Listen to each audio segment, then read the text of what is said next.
like beer? Do you love sports and beer? Then you're exactly where you need to be.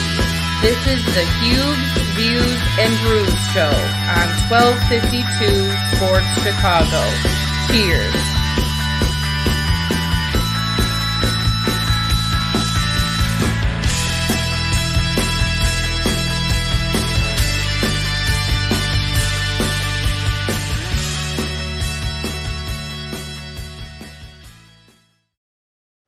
Welcome on in. Hope you're having a great Monday evening. Perfect day out today. I'm not a guy that likes the heat. It was sunny. Wearing a Sun record shirt. Look at that. It was sunny throughout the day, most of the day, and then some clouds and overcast. And my kind of weather for this time of year, August 2nd. We'll talk a little bit more about August 2nd as we go on a little bit further on. It's weird. When I first talked to Fat Mike about doing a podcast, he told me, he goes, pick one of your days, pick when you like to do it. And I said, Mondays. Then I realized some of the people I'd like to have on a Monday night, it's difficult because sometimes there's games and the Sox are playing and the Cubs are playing. And I want to get Jesse Rogers on one of these days, and he's always doing baseball and stuff like that. And then Grabber and Schuster Express, they grabbed Sunday night. So that's a perfect night to do their show. But hopefully people can love the Mondays. I did it also for Mondays because it is Huebs Views and Brews. And a lot of breweries back in the day, a lot of breweries took Monday and Tuesdays off. They were closed so that they could brew their beer to sell it on Wednesday, Thursday, Friday, Saturday, Sunday. But lately, they've been able to work it out so they're open 7 days a week. And they realized that the people, the beer drinkers and hell raisers, little tribute to ZZ Top, R.I.P. for Dusty Hill, rest in peace. But yeah, they've realized that the beer drinkers want them open as much as possible. So now they're open all the time. But Monday nights are fine with me. And as I do each and every week, I always start the show with a beer. And that's a good thing. This is a toasted coconut golden ale from Skeleton Key. My guys over at Skeleton Key, they went over to Buckle Down Brewing in Lyons to brew the beer. And then they canned it, brought it over to Skeleton Key. And Emily and Paul and Vicky, they sold the beer. They sold 4-packs the other day. And I stopped by, picked up a 4-pack of the Migratory. That's what this is, the toasted coconut golden ale. Also picked up one of their hazy IPA. And also grabbed some of my favorite Don't Blink. I was drinking the Don't Blink last week, one of my favorites. So always put it in my, or usually put it in my Showboat Saloon glass from the Wisconsin Dells. Oh, it's great. It's a golden ale. It's got a little taste of coconut that you can get on the back of your tongue when it's done. Really, really tasty stuff. Huebs Views and Brews, sports and beer. So we'll get into a lot of beer. We've got Charles St. Clair from Black Horizon Brewing. Last time we had him on a couple of weeks ago, there were major technical problems. I'm praying that there are none today. We get a chance to talk with Charles. And also my buddy Mike North will join us in just a couple of minutes. But if you're a sports fan, talk about a great time, okay? You have the NBA draft was last Thursday. Now, the Bulls didn't have first-round picks, so not a lot of people paid attention to it unless you were a diehard NBA fan. And then what happens? They get Ayo Dosunmu with their only pick in the second round, the 38th pick overall. The kid out of Illinois played really well, a 6'5" guard that can actually shoot a little bit and distribute the ball. Then you had the trade deadline on Friday and talk about all the deals that were made. We'll get into the Cubs and the White Sox. I wasn't the biggest fan of Craig Kimbrell coming to the White Sox. Now I know you need bullpen pitching in the playoffs. I know the White Sox bullpen had let him down this year, but I didn't like getting rid of Nick Madrigal. Yeah, I'm the guy. I'm the guy that wanted to keep Nick Madrigal. And I guess Garrett Crochet was the guy that the White Sox had offered, and the Cubs said no. They wanted Nick Madrigal, and that's fine. We'll keep Crochet. He could be a starter in a year or two. And Cody Hoyer, bye-bye. That's fine. Cody Hoyer can leave. Everybody said, well, he's a young guy. He can figure it out. Good. Let him figure it out on the north side. I've seen enough of Cody Hoyer. Aaron Bummer's starting to figure it out a little bit, and I think the way Tony La Russa is going to be able to run that bullpen in the back end of the bullpen, you get Tepera, who had a miserable first game, gives up a homer, a single, a walk, and got booed by the people over at Guaranteed Rate Field, all the fans, and big crowds last week, 37,000, 36,000 But you look at it, you got Kopech, who struggled the other day against Cleveland, gave up 5 runs in 1 inning, but we haven't seen that much from Kopech. So it's going to be interesting to see how they handle the bullpen with Kimbrel and Liam Hendricks on the back end. And then today, about 2 hours before the show, the Bulls work a deal and bring in Lonzo Ball. Hopefully his father doesn't come with, but Lonzo Ball, now a Bull, 4 years, $85 million, a sign and trade deal with New Orleans, as Satoransky, Garrett Temple, and a second-round pick go to the Pelicans. So the Bulls have their point guard to go along with Zach LaVine and Vucevic, Patrick Williams. So a lot of things to be excited about. We'll talk about a lot of those in just a couple of minutes. The Cubs, man, oh man, they got rid of everybody. Talk about a house cleaning. They did exactly that. First, Anthony Rizzo. Then they get rid of Chris Bryant, Javi Baez, and how amazing is they all hit homers on the first game they played with their new teams. Now, I was pissed. If you were listening to ESPN 1000 on Sunday, we looked it up. I was working with Mark Zander. I do on Sundays. This coming week, we're going to be on from 3 to 5:30, leading you into White Sox Cubs baseball on a Sunday night. And I said, look, Rizzo hit a homer in his first game. Baez hit a homer in his first game. Bryant was playing his first game Sunday. I said, what are the odds for him to hit a home run? We got to make some money on this. They were plus 600 at the time we looked it up, okay? So I'm saying, this is great. Plus 600. I put 5, I get 30. I put 10, I get 60. And I'm a $5 and $10 guy. So that would have been nice for me. A nice little coin, right? And no, I forgot all about it. And then I see a text or a tweet from somebody later in the day and says, hey, he did it too. Bryant goes deep. I said, damn it. That's what happens when you got other things on your mind. And, you know, I had other things on my mind yesterday, and we may or may not get into that throughout the course of the show. But Rizzo's gone, Baez gone, Bryant's gone. It was great listening to Jed Hoyer from the Cubs and also Rick Hahn of the White Sox today, as they were both on with Cap and Jay Hood on ESPN 1000 earlier today. And I love that Jed Hoyer said, listen, I made these guys had offers. They had contract offers. They all thought they could make more money. They didn't want to sign early. Scott Boras is the agent for Chris Bryant, so you pretty much knew he wasn't going to sign early. They all thought they could make more money. Okay, well, now they're gone. Now they're 2 guys are in New York, 1 in San Francisco. Hoyer did a great job sending them to places where Baez wanted to go play with Lindor.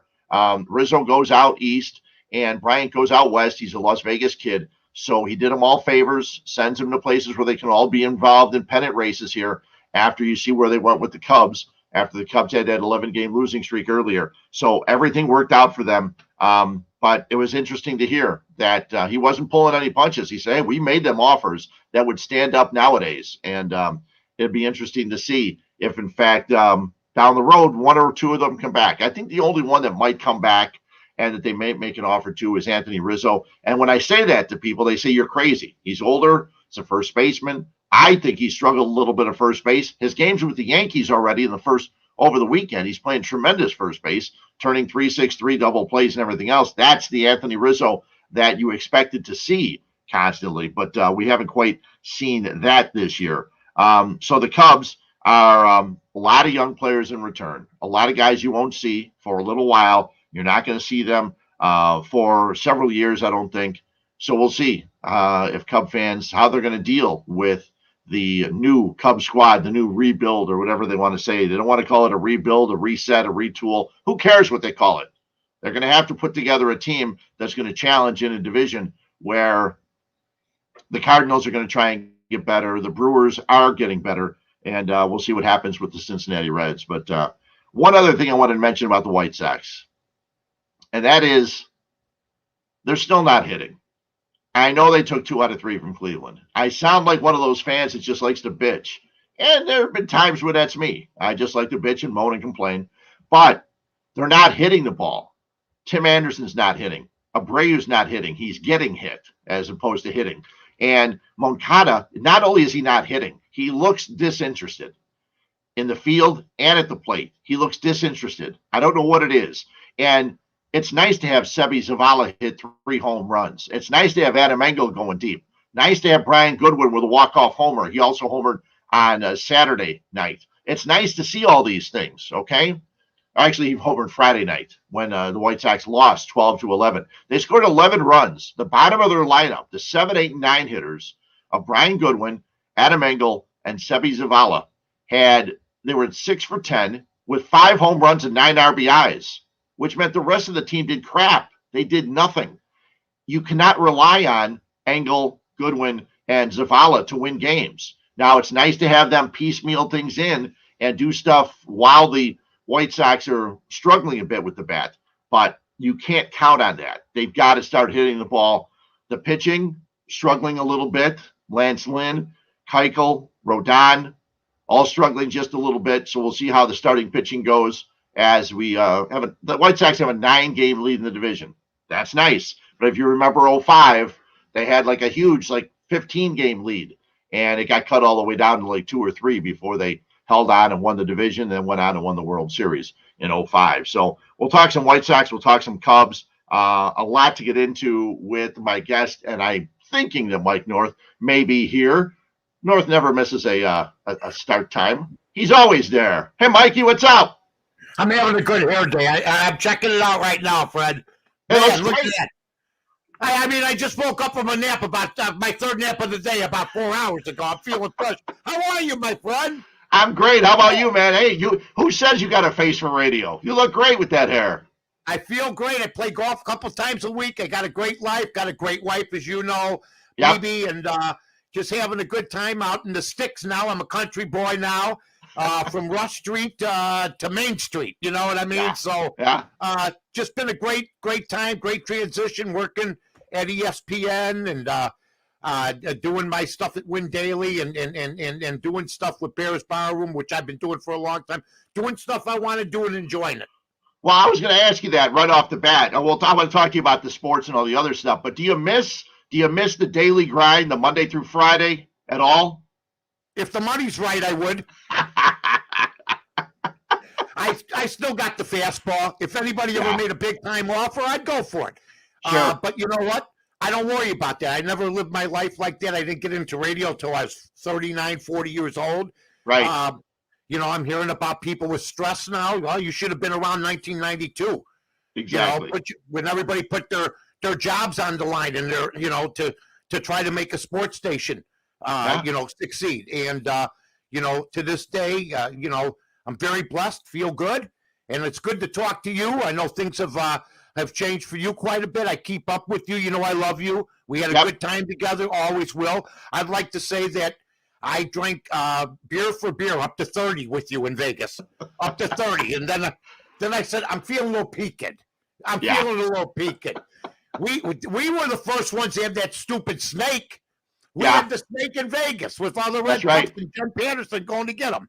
Yeah, that was us. It's funny. That story in Vegas, we were there for the NCAA tournament, and because we were staying at Green Valley Ranch, and our show started at 4, so we got there for the pre-show meeting at 2:30. It's like, my God, what the hell's going on? The nice part was the NCAA tournament game started at 9, so we sat down and we just had Jen keep getting us beers, and I counted 24, I think, for that day. But the funniest part was the next day on Friday, I came off the elevator. You were right there. I looked at you. Boy, I was wearing a green shirt and a green hat for St. Patty's Day. My face had to be green too. It was unbelievable. And then we did the show, I flew back, then hopped in a car and drove to Peoria to be with my buddies for the state high school tournament. I remember. It's like unbelievable. That thing hung over your head like a vulture. Yeah. Hey, those were the days, I say all the time, that was the most fun I had both on and off the radio, because people always ask us, they say, wow, what was it like working for North? I said, it's great. I said, you get there? He said, how you doing? What are we talking about? I'll see you in an hour and a half. And then we met you in the studio at 6 o'clock, and we went. We never did stupid meetings and none of this other stuff. We just got there. We knew what we were doing, and we just went. And it was the time of my life. It was awesome. I was very blessed. I'm very blessed. And I'll tell you what, Fred, sports radio, you know what, has, I think, ushered in podcasting, because I don't think it's as strong as it once was, in my opinion. Although I like the wagering now. I'm very happy doing that. I like talking topics and stuff like that. But I think that because of technology, and Kevin, you all told me this, who worked for Doug Buffone. I Yep. remember him telling me in the 90s, Mike, there's going to be this thing called the internet, Uh-huh. and you got to get into it early. And I'm saying, I was making a ton of dough. I go, Kevin, I don't know what you're talking about. Now I do. The guy was way ahead of his time. Doug Buffone was way ahead of his time when it came to stuff like that. I got to tell you, the industry's just blowing up, and it's fragmented into a million pieces. Yeah, it has. And you were a guy that gambled on games way back when.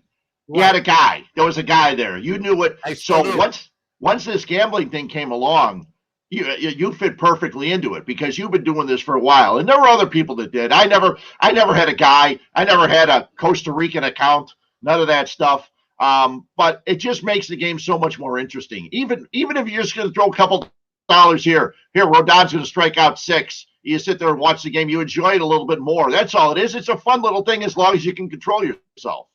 Well, and there's been times that if you gamble 40, 50 years, you didn't control yourself. There's been times that you have controlled yourself. There's no doubt about it. There's been times I said, I got to take this much out of the bank. There's been times I got lucky and got this much. But you know what? The losses in the first 30, 40 years of my life far outweighed the wins. Then I decided to put together, I had to get back into the racket. I wanted to get back in. My first show was called the NFL Handicap Show in 1989.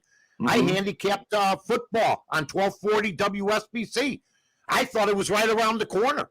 I mean, it's ridiculous how long it's taken, but I was well versed on it. I've taken my lumps. I've taken my kudos in the Sun Times. I mean, I won 18 out of 19 one year. I won the championship a couple times. I've been in Vegas. I was just on JT the Brick Show. I think handicapping is being taken too lightly in a lot of areas.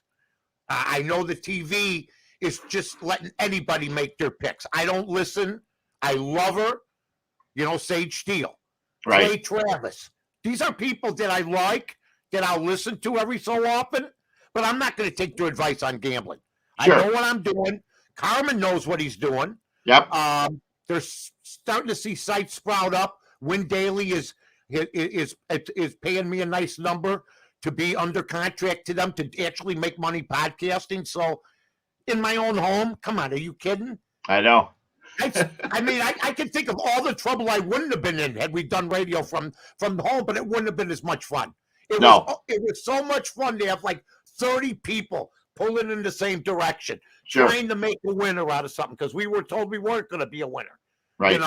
Same thing before Fox Sports Radio, go over there and do some national radio for 6 years. Very blessed. And then Adam Delavan calls me and asked me to be on ESPN. Me and Beebe thought it was a prank. We thought it was a prank. Sure. And then it took 9 months to get the whole thing together, but I was in no rush. And now I'm blessed, work with a great company. And we're going to be appearing at a place I helped open in New Bourbon Street, the 21st with the fantasy thing. And Carmen and I and Prop Swap and Luke Pregande and the fantasy guys are going to be coming in. Field Yates. Yep. I mean, who doesn't want to meet Field Yates? Come on, Fred. Oh, everybody. Come on. I mean? Yeah. Come on. No, it's going to be great. And the fantasy stuff is so big too, and that's big for the other. A lot of people are into fantasy, but not into the gambling on games and things like that. It's a completely different thing. Some people are so involved in the fantasy, and it's such a tough thing.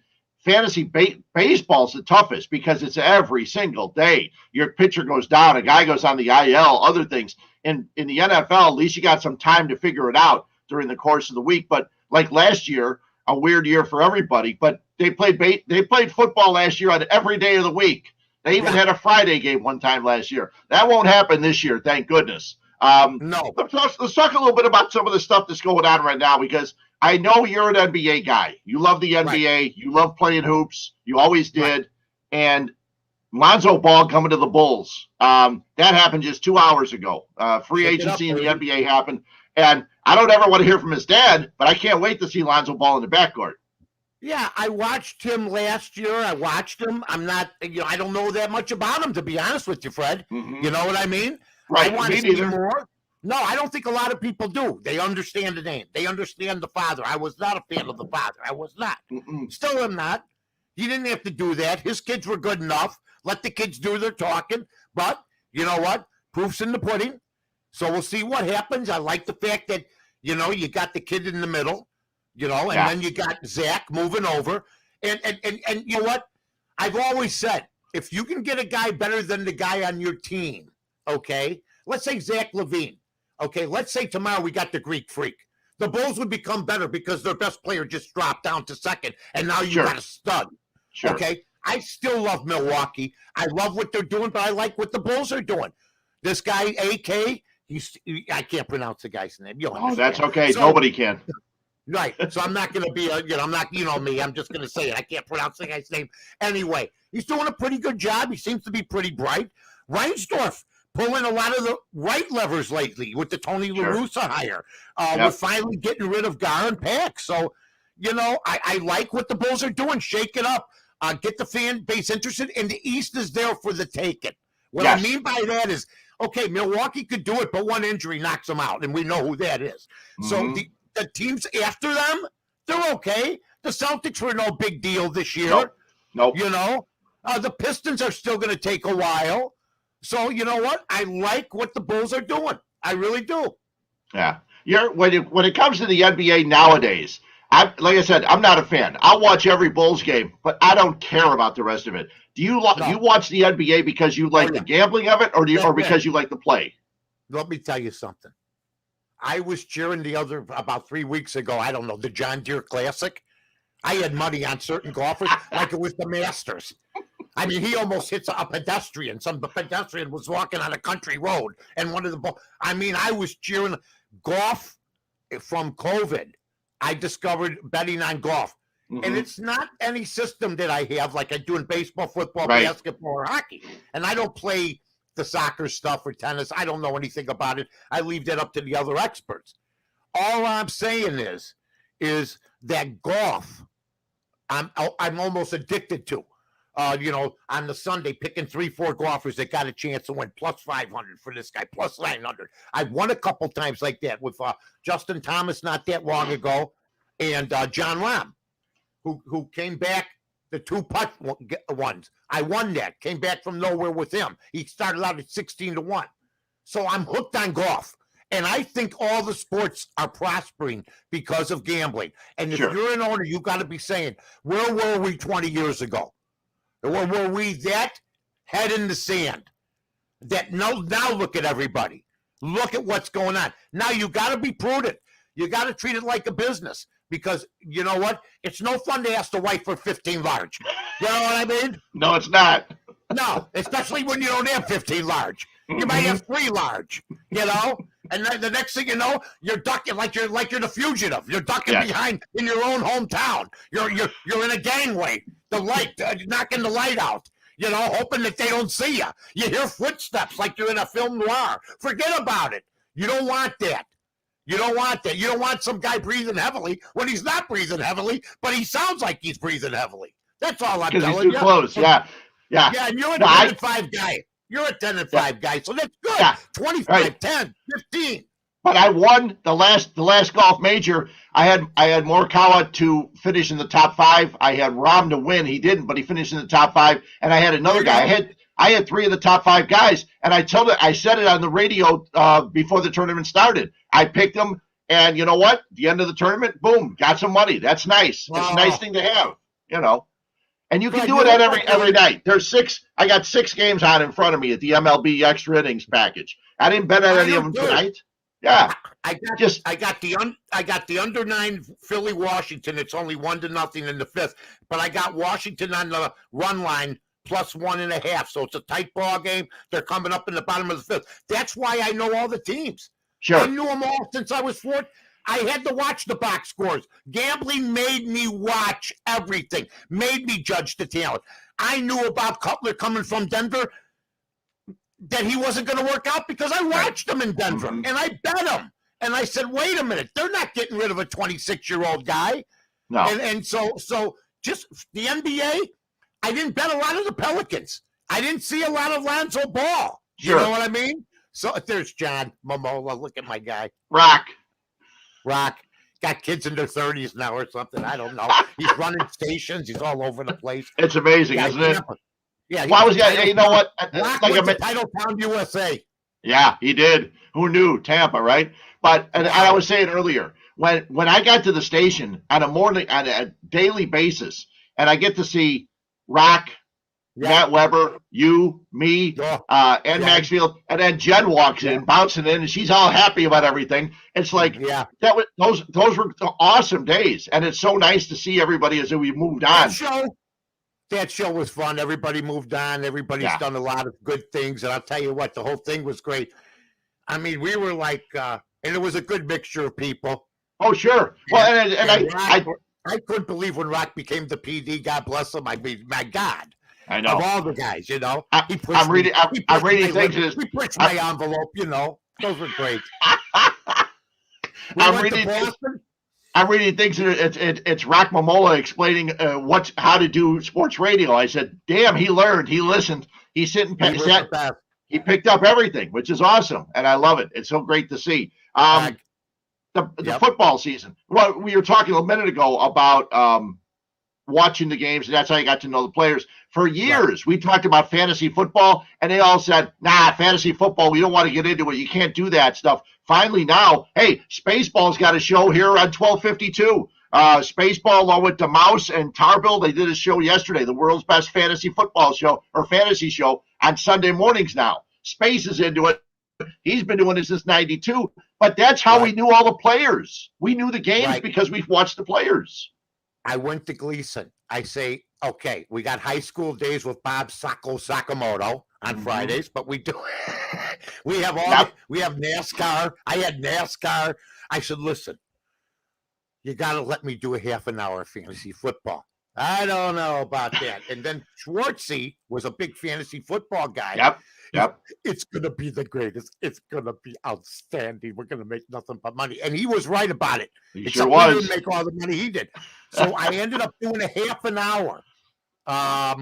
What was the name of it? I forget it. But it was me and we did a half an hour of fantasy football, and it was kick-ass. It was kick-ass. But that was pushing it back then, 92, 93, 94, 95. It was in the infancy. So now, if you got a good product, you can make a lot of money off it, and that's what a lot of stations are doing. But I still think gambling's got to be expanded because that instant gratification, when you go to the races, you want to bring money back that day. Sure. I know. And you know what? I always had the conflict between handicappers and fantasy. Jesse Rogers, he's in my basement one night. We're watching the game. He needs a touchdown to only lose by 2 touchdowns. Okay? I'm giving him 14. I got the other way with the bet. I don't want this guy to score. But I got more than $25 on the game. We got the whole group down there yelling at him. But that's the deal. It's hard to do both. It's hard to bet the spread and everything and also play fantasy football. It really is. Yeah, it's real hard. It's real hard. Because you're so involved in the gambling aspect, do you get a chance to enjoy watching the White Sox play this year?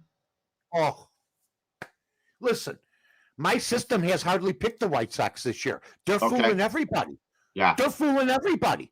If you pick the White Sox and the Giants this year, every day you're making money. Those are the 2 surprise teams. Those should be your 2 manager of the years right now, La Russa and Gabe Kapler. Okay? But I see that the White Sox, and I heard you say it earlier, we were having a heart attack in 2005. They had a 15, 16 game lead. Yep. And they almost blew it. That would have been a disaster. So we're not out of the woods. You're talking about pitchers that we got that came in with that big momentum. They all picked up momentum together. But Keuchel's looked okay. Rodon's looked all right. I think Giolito's getting his mojo back. Lance Lynn is the guy that looked at the beginning of the year sort of like Sutcliffe did when he came to the Cubs in '84. Sure. You've never seen a better pitcher in the second half. 16-1, unbelievable, fastball, off-speed stuff. Lynn was looking like that. Now he's falling off a little bit. But it was great to see Kimbrel. You talked about what the Cubs did, class organization, including keeping Kimbrel at home because he's got a child that has a heart ailment. Okay? And he didn't have to move. So I think that's classy. The Cubs came away pretty damn clean in this whole thing. they're going back to the contact. I think Jed Hoyer's done a good job. I think he threw those. I was happy to see him throw those 3 under the bus a little bit. So was I. I'm crying, but I could have signed. Yeah, you're crying because you could have signed an extension that maybe would have gotten you more than you're going to get. Right. Now, I think Bryant's going to make his money. Rizzo's perfect for New York. Yes, I think they're going to get their money eventually, but I think the contract stuff took them down.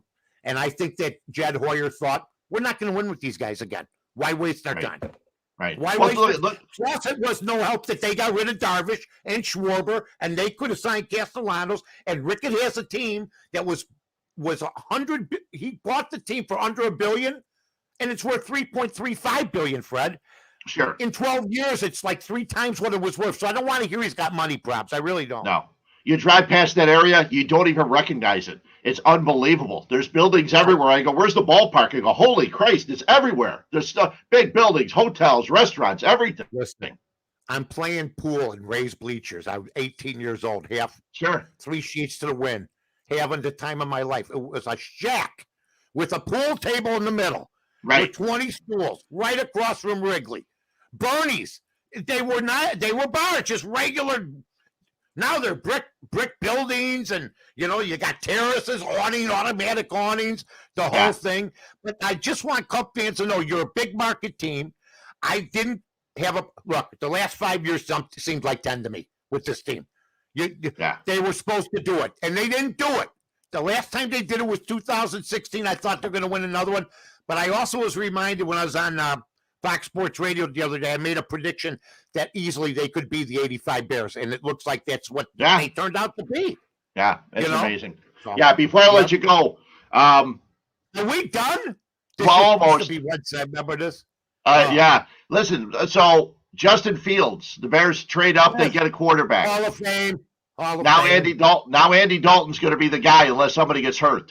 So what do you think? Going to be the guy. Foles was going to be the guy. Yeah. I know. Trubisky. Hey, Trubisky's 29-21 as a starter. Yeah, let's get rid of him. Hey, Trubisky's got 64 touchdowns, 36 interceptions. That's not acceptable. He's being successful. 10,000 yards passing, you say? And we sat him, and he came back and made the playoffs twice in 4 years. It's time to let him loose, isn't it? Yeah. So now we got Andy Dalton. I think Allen Robinson's the most important Bear. Sure. I don't think Justin Fields is important to this year. If he is, he won't be around after next year. If he plays, if he starts, it was fixed from the beginning, just like they had the Foles, the situation with Trubisky after Game 3. Right. It was all set up. So I think Allen Robinson is huge for this team. He had 102 catches last year. His over-under is 92.5. It seems easy to take the over. Sure does. Unless there's an injury. If he gets hurt or if something was to bother him, who do they have? They have nobody at wide receiver that's worth a damn that can block downfield. Mooney is a James Scott type guy, 5 foot nothing, 100 and nothing. Oh, but he can catch the ball better than James Scott, though. Absolutely. Yeah. But guys like him, he got hit out of bounds last year. He thought he was in a car wreck. I mean, he's not that big a guy. Right. I think the defense is so important. We're ignoring them. Is Mac? Mac said, thank you, Mac. I thought I was seeing things. I see stuff, Pro Football Focus, 6th best rusher last year. What games are they rushing? I don't know. What games are they watching? I don't know. all these stats. And I saw a stat today. Trubisky was 1-13 for plus 25-yard goals. Who cares? He threw 300 passes. Mm-hmm. And he had a 67% deal. Yeah. We can't be picky with this team. Let's get the wins. Look at the White Sox. Do we care what they're hitting? Do we care what any of them are hitting? Not yet. I know you're mad about Anderson. You should be playing better. That's your job to break it down. Why are they losing? But to me, if they're winning, I have no problem. When they're losing to Kansas City 3-2 is when I have the problem, Fred. Yeah. Well, here's the thing, too, with Mac. I've been talking about that because the last 2 years, Fantasy Football Focus, they keep saying how Khalil Mack had the best. I go, are you watching the games? I mean, he doesn't get to anybody. He's one of those almost. I almost got to the guy. He was a defensive MVP that used to take 3 guys to block him. Right. Those days are done. Yeah. They're done.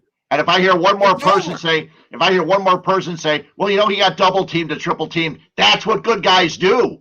Do you think J.J. Watt's man-to-man coverage? No. They double and triple team these guys, and they figure out how to beat it. There's a great picture in Sports Illustrated. Now, the Dick Allen picture is the famous one. Oh, the best. Cigarette thing. Yeah. The best. But there's another picture, if you could see it. Maybe Fred could bring it up now. Paul Horning's running with the ball, and there's 3 Packers in front of him, and Butkus has all 4 of them. Like this. Like this. Yeah. He was quadruple teamed. Yeah. Okay, ask Doug. Doug goes, I was always black 1-on-1, little buddy. But the Butkus had the 2-3 guys coming at him and this and that and hitting him after the bag and stuff like that. So, yeah, I mean, Mac needs to have a big year, and Roquan Smith needs to keep playing like he's been playing. Yeah, he does. There's no doubt. The people that are going to the fantasy football convention, they'll get a chance to see you and Carmen, and people can always hear you on Fridays. They can hear you with your Odds Couple. You're also on the ESPN site. You're everywhere. I got them all, Fred. Barroom, you know that. Aldo Gandia. Wayne Daly with Johnny Jansen. These are all good people. But Ben, it's always my friend. You know I love you. We love you. You look like you're in Al Lopez's rumpus room. There's no doubt about it. It looks great back there. Who would think you were a Sox fan? Oh, yeah, I know. Right? Well, one of these days, my girl and I, we drove up to Lake Geneva a while back. We took 47, so we drove right past your place. So one of these days, we're going to come up and give you a call. And we'll go to that brewery right off 47, whatever the name of it is. More Brewing. It's called More Brewing. They got food there. We'll go eat. I'll have a Diet Coke and watch the years go by. I'll see you, Fred. Mike, love it as always. Thanks a lot. Mike North, the best.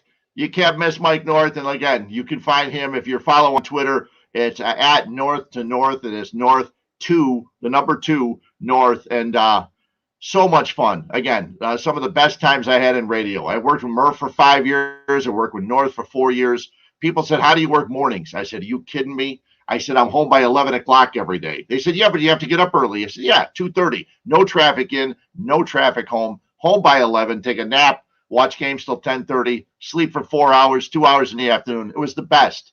It was some of my favorite years. And the money was nice, but getting up every day, I never, ever said, I can't believe I gotta get up and go to work. 2:30, boom, up, showered, gone, out the door. Could not wait to talk about sports. There's nothing better than morning sports radio. Hood and Cap, got it. That's great. 7 to 10. There's nothing better than morning sports radio because you get to react. You're the first people that get to react to what happened the night before. It is so awesome. I think me and Brian Hanley had a chance this past Saturday because we got to react to all of the trades and the trade deadline in baseball. That was a lot of fun. We come back, we're going to talk about beer. And I love talking about beer. But before we do that, quick message from our sponsors as I enjoy one right here.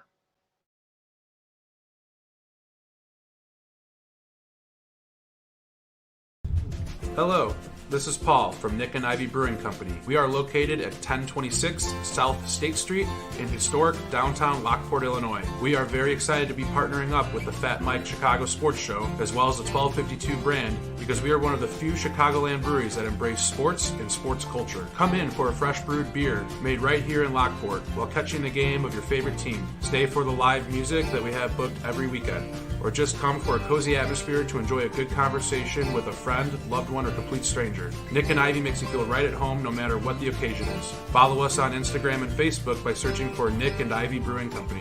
Visit our website for our up-to-date tap list or to go shopping on our online store at nickivybrewing.com. That's Nikivy brewing.com. Come in today for a fresh brewed beer born and raised in Lockport, Illinois.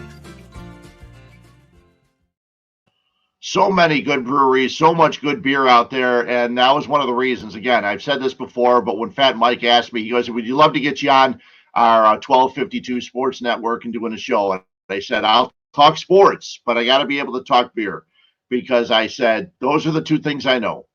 My wife had told me for years and years. She goes, you know beer, you know soccer. Why don't you do a show with beer and soccer? I said, it's not that easy. Plus, I was lazy. So now, to be honest, ever since COVID started, because of Zoom, because of StreamYard and things like this, it's a lot easier to do podcasts and things like this. And I enjoy it every single Monday. Cannot wait to get on and talk about sports and talk about beer that I've enjoyed over the last couple of days, beer I've enjoyed for the last several years.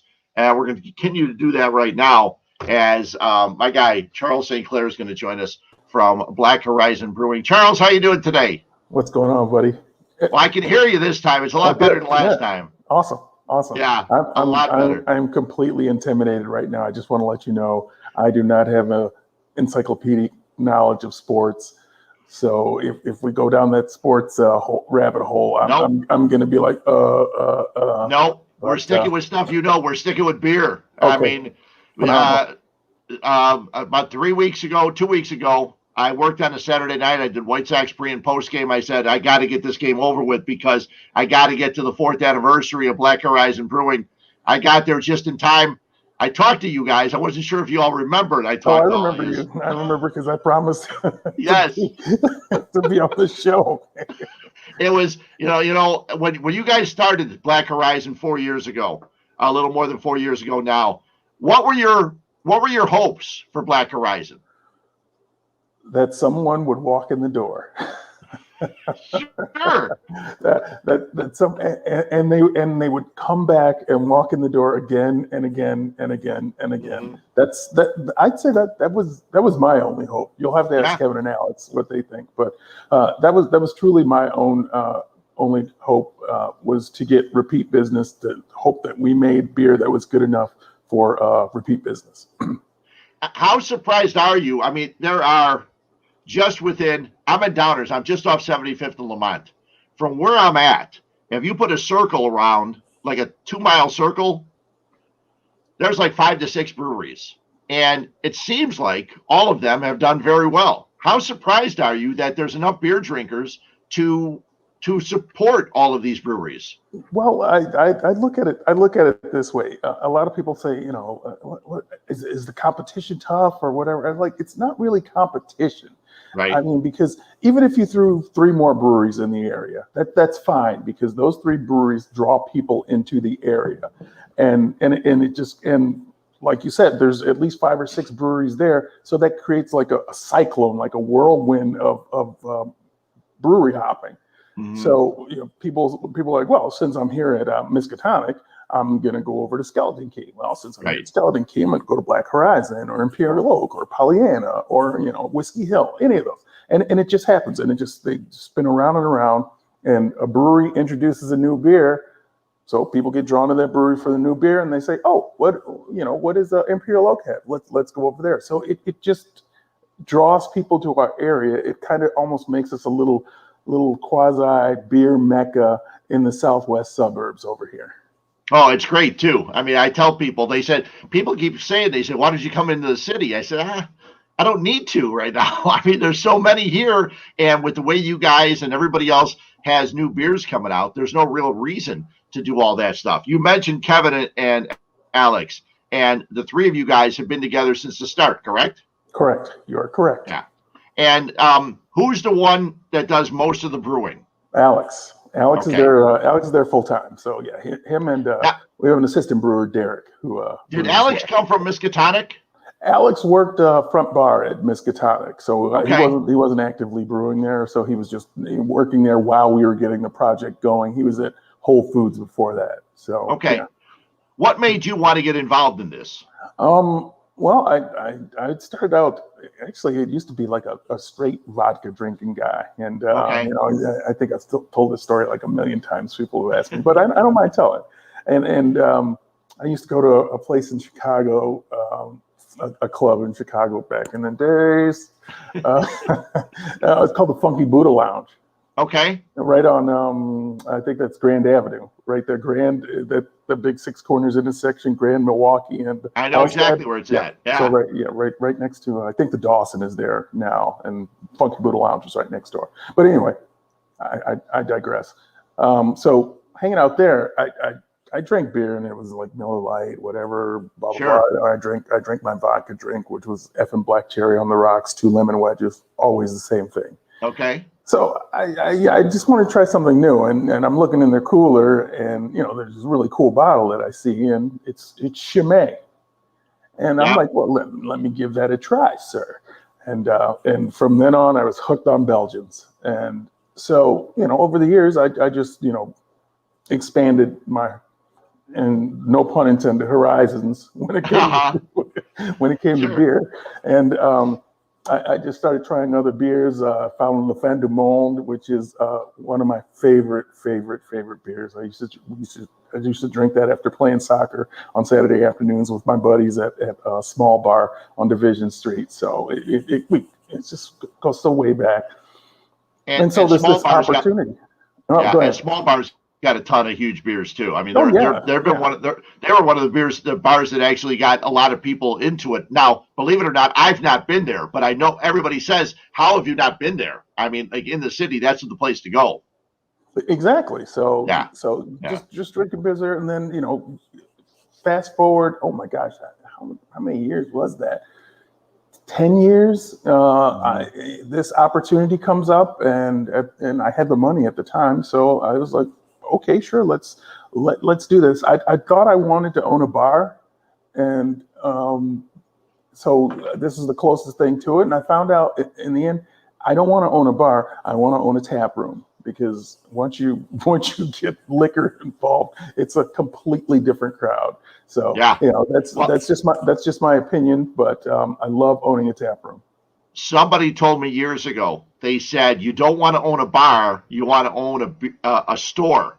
So people come in, buy the stuff, and leave. With the tap room, it's perfect because they can have a beer or two, and then what they like, they can buy from behind the bar and leave with that. I know I've done that numerous times. About 6 months ago, when I saw you, you guys had a I don't know if it was a Hefeweizen or something, but then you told me that you had a Kolsch. I said, damn it, now I got to buy more. And that was it was perfect timing for me because I wanted to try that also. And that's the perfect part, because sometimes when people walk in, you're big board up there, you're not 100% sure what you're going to see when you walk in. And I think that's what gets the beer drinkers too. You walk in and we look and say, okay, I know you've got your IPA, I know you've got this, I know you've got the sugar bomb, but what else do you have? And obviously the day of the of your anniversary, you guys were throwing up a bunch of different things, and I ended up getting the key lime pie IPA. And when I told you I had it, you said, "Oh, that's right. We just poured that one last," and it was really good. And then I had the Sonic Artifacts, the collaboration with Metal Monkey was the last one I had. Yes. That was tremendous. An People American are IPA loving with that beer. huh? People are loving that beer. Yeah, it's really, really good with Centennial and Citra hops, and that was very, very good and tasty, especially after I'd been working. But everybody else had such a great time at that place, and so many different anniversaries. I was just in another anniversary the other day at Goldfinger and their anniversary for the 1 year, and it's just such a great thing. Didn't they call that their lagerversary? Yeah, it's their lagerversary. I had to buy a shirt, and I keep running out so many times. I wanted to buy one of their Oktoberfest shirts last year, and I was too late, so I did it online and picked it up on Saturday when I was out there. But a lot of people, when last year, with everything that happened in the city and all the other things, it seemed like there were a lot of people getting you on TV with the Black is Beautiful beer and everything else. I knew there was Vice District that used to be on State or Wabash. They were on Michigan. Okay. Yeah. There was, every time I walked past there, it was early because I was doing a Bears pregame show down the street and they weren't open yet. They have closed, but there are not any other black-owned breweries in the area, are there? Well, okay, you've got Inglewood Brewing, but they have the whole thing with their landlord, and so they're trying to figure out what they're going to do. We actually just did a collaboration with them, Skeleton Creek and Whiskey Hill, for a beer that's going to be distributed nationwide, and that we're going to be pouring at the Barrel and Flow Fest in September out in Pittsburgh. And that's you guys were telling me that night, the night of the anniversary. That's going to be a festival with black-owned breweries from around the country, correct? Yes, you are correct, and arts and crafts. So it's great. It's supposed to be pretty huge. So I'm going. So Kevin's going too. So we're going to be pouring beer there. So I'm really looking forward to it. My brother's going, and my buddy Brian's going. So it ought to be a fun weekend. Oh, it'll be awesome. It'll be so cool. And it's weird too, because like I said, when I was at Black Horizon, when I'm at Black Horizon, or if I'm at Goldfinger or somewhere else, I know there's a lot of white people. Is it just that there's not a lot of beer drinking in the black society? I don't know. I'm trying to figure this out, because I kept trying to say the other day at Goldfinger, I saw people from almost 8 to 80, and I'm saying, give me somebody. Where's somebody the in the neighborhood, stop on by. It's actually that's not the case. I had a group in when was that? Saturday. I was working on Saturday, and so I made sure to stop by their table. And some of them were in from Portland. A couple were in from Portland, and a couple were in from the South Side, African American beer drinkers. That's They said, great. "Hey, we heard you're one of the black-owned breweries in the state. We wanted to come and support you." Friday night, I had some lovely young ladies sitting at the bar having some beers. Pretty much, they hung out for quite a bit, and they were awesome. They were from Bolingbrook, so it's just demographics, and the beer drinkers are out there. There's Facebook groups, and we get them coming in all the time. It's just population wise. I got you. In this area, Hinsdale, Bolingbrook, Right. Darien, Willowbrook. My peoples are not a large part of the population. Well, yeah, and I get there, and I was sitting there with my girlfriend the other day, and I said, "There's so many people here," and I don't know if sometimes if everybody doesn't know about it, because to be honest, there's a lot of times when there's breweries, if you don't seek it out, you're not going to know. Like you mentioned about people coming in, you wanted someone to come in the door and then come in again. How do you guys go about letting people know you're there? Is it all word of mouth? It's mostly actually word of mouth, and I'm saying but we do really small distributions because we have a small brew house. So we're beer miscuous downtown, Bitter Pops downtown, Orange and Brew out in Downers Grove. So but otherwise we're just hopefully making a quality product. And people are like, "Oh, I didn't know you guys are here. This is fantastic beer." I was like, "Well, you know what? Just do us a favor. Tell all your friends. But if you hated it, don't tell anybody." So, well, it's funny too, because people always ask me. They said, "What have you had that you didn't like?" I said, "I don't tell anybody if I had something I didn't like it." And I even on Untapped back in the day, people said, "Why are you giving everybody 4s and 5s?" I said, "Because everyone's making beer that they think is good.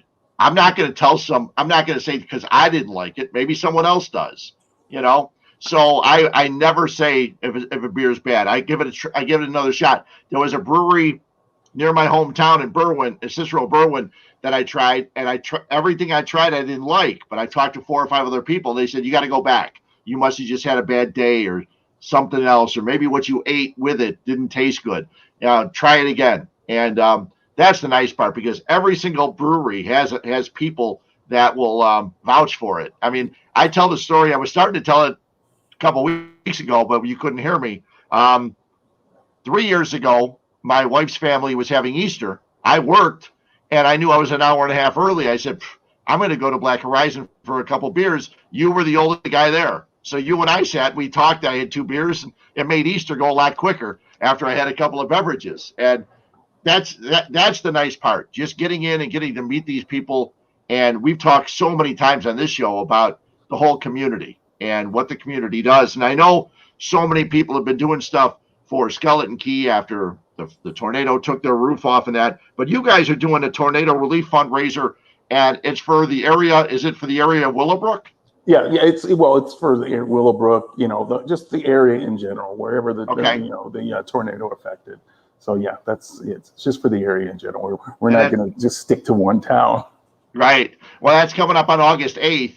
And I looked at the list, you got bands, you're going to have beers. You guys have any special beers for the day, or is it just whatever you're cranking out or whatever else? I think it'll be whatever we have on tap. Alex may put together something special at, during this week. We got a big packaging day on the 4th over at Whiskey Hill.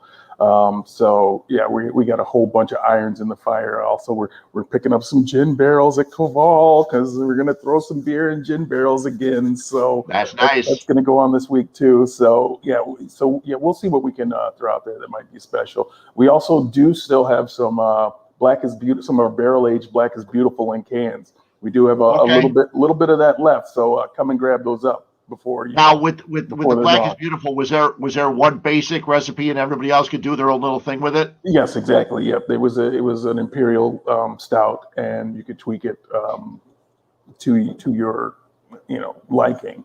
And so we did some flaked rye in there, and with the barrel aged version, we added little marshmallow, little dark chocolate to it. So it's just phenomenal. How many different breweries did their own spin on those on Black is Beautiful? I'm thinking like 1,200 worldwide.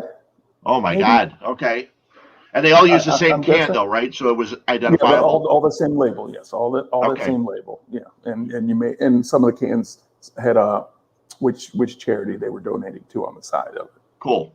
So, that's awesome. And the beer drinkers get it. It was funny. I don't know if it was you or someone else talking about all the old white guys coming in asking for Black is Beautiful. Yeah, that was me. That was one of my quotes in one of the articles that one of the many articles that was done. Yeah, well, I've been one of those old white guys asking for it because you get an imperial stout and everybody, all the stuff you just mentioned, barrel aged and with marshmallow and everything else. I mean, it's right down my alley because I love. People ask me what's your favorite beer. I said, I can't give you. I can give you a style, but I'll drink everything. I'm drinking the Skeleton Key Migratory today. I may have something else later on. It's whatever I end up getting, and I love tasting them all. I love getting your IPAs. I remember getting your 10th and 11th. I think you're up to 18 now, right? We're up to 19. We're on 19 right now. I got to get back out there. Charles, fun as always. It's actually even better to hear you this time than it was last time. Yes, much better. Sorry for the technical difficulties. But you did say, well, it wasn't your fault. You did say you played soccer. So are you a soccer guy at all? Do you follow soccer or just play? I played it, and I sometimes follow it. I watched a lot of the Champions League finals, but sure. I just got so many irons in the fire, and I'm trying not to get up that early to watch, the EPO and all that early soccer. But yeah. I just played it most of my life, and the knees said, "Hey, sorry, buddy, we're done here." So I so miss it. I truly miss playing.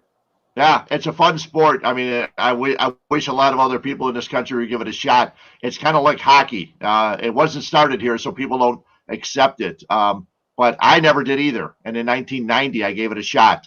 And at that point, I was even old then. But I gave it a shot, and I've been a huge fan ever since. And eventually, I'll be able to get up Saturdays and Sundays and just watch soccer instead of going to work on Saturdays and Sundays. But that's a whole nother story. You're not retiring anytime soon. I don't know.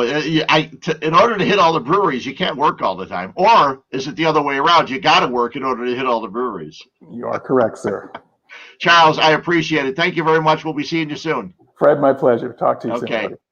Charles St. Clair from Black Horizon Brewing. Get on out there in Willowbrook. It's just off 83 and 75th Street. If you're on 83 going north or south, go east on 75th. The first stop sign, make a right, and you're right there. It's right around the corner in an industrial area. A lot of the breweries in industrial areas, because they need the room to put their tanks and everything else. And they've got a parking lot there, and they also can park in other spots near the Target and everything else. Really great to have Charles on. His guys, Kevin and Alex, had a great time stopping by there for the 4th anniversary. I want to talk a little bit more beer real quick because I did mention Goldfinger had their first lagerversary, and I'm glad that Charles corrected me because it was their first lagerversary because Goldfinger makes lagers, pilsners. They had a Polish pilsner, which was awesome. It was very, very good. It was light, very good. Then I want to say it's a Grozinski, it was called. It was a smoky beer. And I had my girlfriend Linda taste it. I said before she even got it to her mouth, she said she could smell the smoke. It was very tasty, only 3.2, but it was very, very good. Had a great time. Pierogi truck, a tamale truck. A lot of fun at Goldfinger for all the people that came by. And by the way, congratulations to Thomas and his lovely wife, Allison, on the birth of their daughter, Vivian. We saw Allison walking around, and I said, "You didn't?" She goes, "No, I had the baby 2 days ago." And she goes, "She's in the back." She goes, "I couldn't stay home with knowing that all the people were here for our Lagerversary." So I bought a shirt. Can't wait. It's great. I love the lagers. I love the pilsners. So much fun. The Skeleton Key Brewing Strong Relief Day at Miskatonic. If you're a beer fan in this area, the odds are you were there.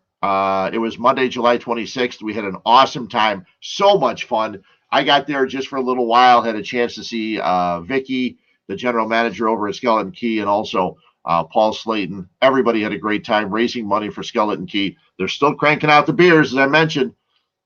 The Migratory, so good. One of the first beers I had from them was the Migratory, and it's still very, very tasty. Let's get to a What's Up Fred's Can before we get too late here.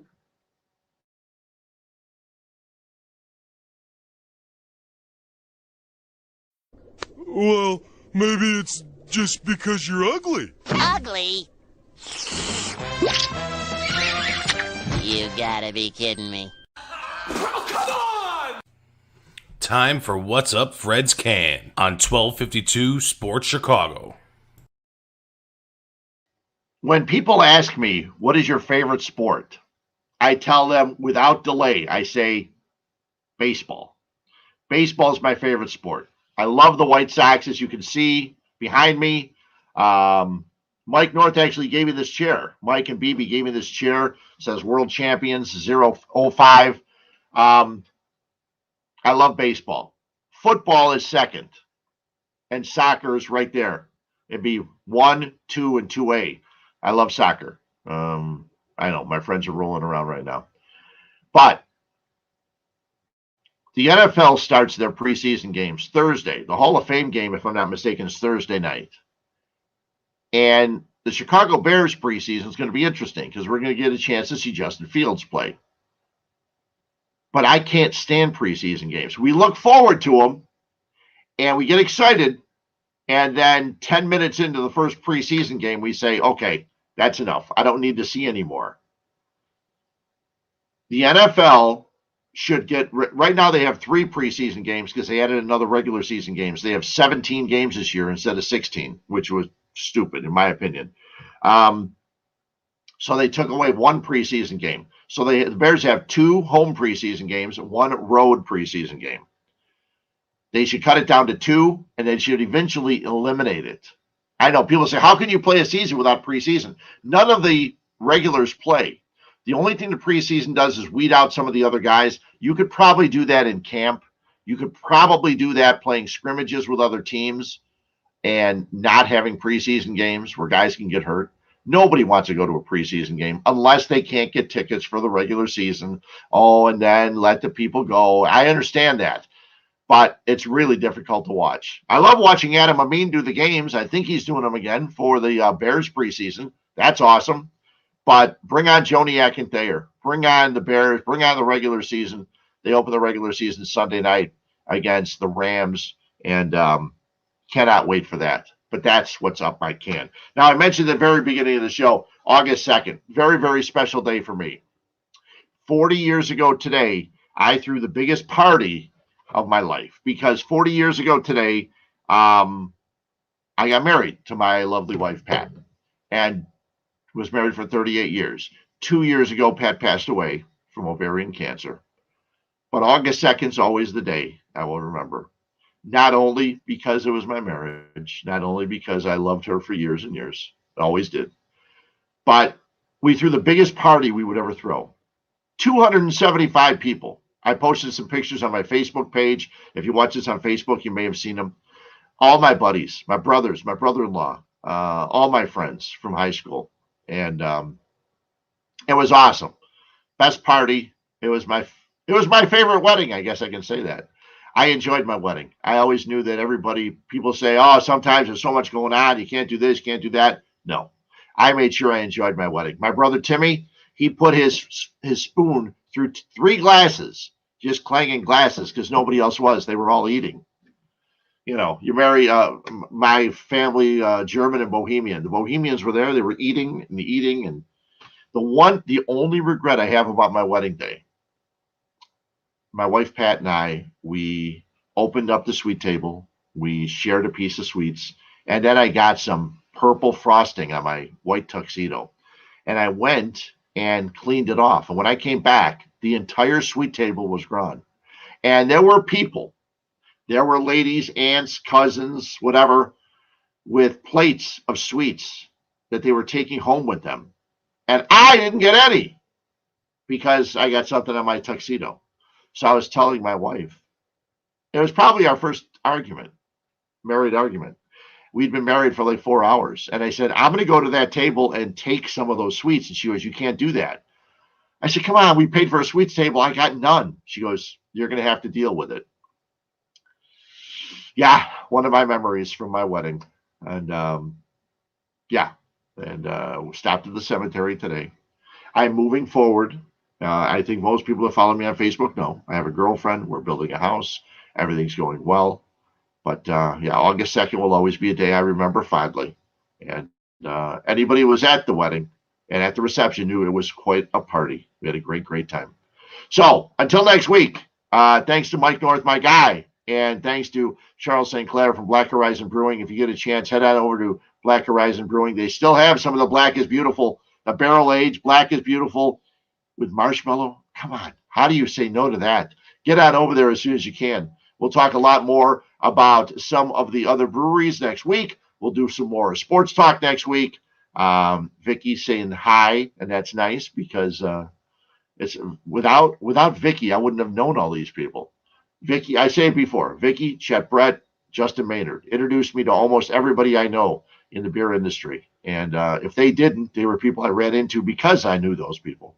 So nice to see all of them. Have a great, great Monday night. Have a great week, a great rest of the week. Cubs and Sox play each other Friday, Saturday, Sunday at Wrigley Field. We'll talk about it a lot next Monday right here on Huebs Views and Brews. Don't forget again, the new the debut yesterday, the world's best fantasy show. It's going to be on Sundays. Spaceball, The Mouse, Tarbill, they all do it. Check it out. You can also check out Fat Mike's Sports Show on Wednesdays and all of it. You can find it on YouTube, on Twitch, on Spotify.